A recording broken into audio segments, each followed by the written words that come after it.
For his final trial, Kelechi stares into a dark, rippling mirror. From its depths, a twisted version of himself emerges. His eyes burn with malice, a cruel smile on his face, his hands stained with imaginary blood. The reflection speaks in a voice laced with poison. I am the you that burns Tasman to the ground, it hisses.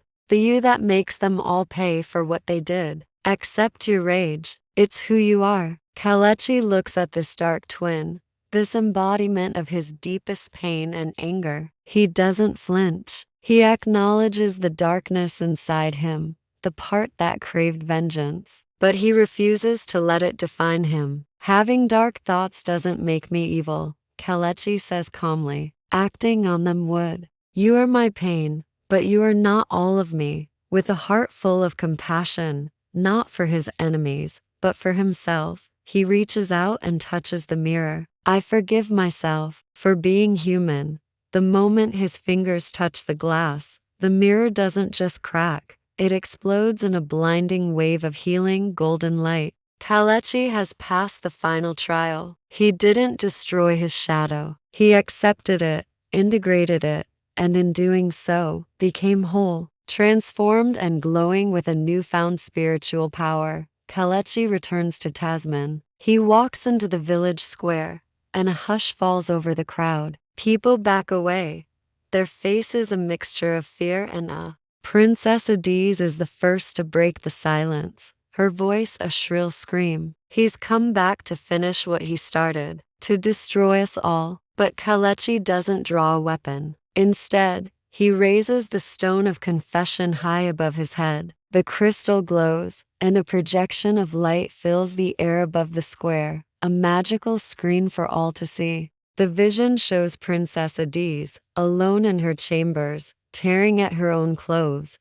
coaching herself on how to cry, orchestrating the entire false assault, after Kelechi had politely rejected her advances. The truth, undeniable and raw, plays out for the entire village. A collective gasp ripples through the crowd. Men and women stare in disbelief, their guilt twisting their faces. King Igwe stumbles back, his eyes wide with horror, as the lie he built his judgment on crumbles before him. Princess Adiz collapses to the ground, her facade shattered, replaced by desperate, sobbing apologies. The king, his strength gone, falls to his knees. Kelechi, my son, what have I done? The village holds its breath. This is the moment of reckoning. What terrible vengeance will Kelechi demand? What righteous punishment will he unleash upon them? He has every right to call for their ruin. But Kelechi walks forward, past the stunned villagers, and places a gentle hand on the king's head. In a voice clear and steady, he speaks two words that change everything. I forgive you.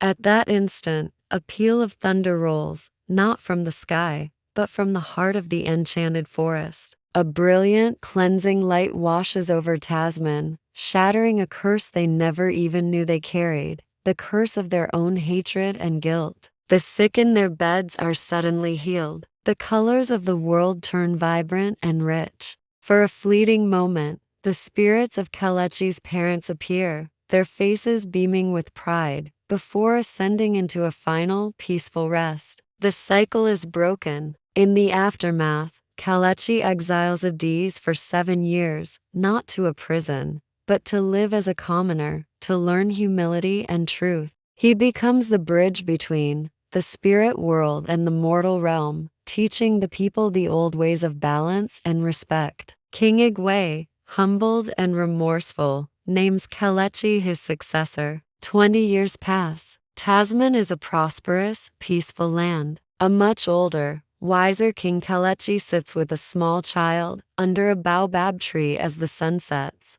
The child asks him about the day the curse was broken. Kelechi smiles, his eyes full of warmth. The real magic wasn't the spirits or the powers I gained, he explains. The real magic was forgiveness. Hate is a curse you place upon yourself. Forgiveness is the only thing that can break it.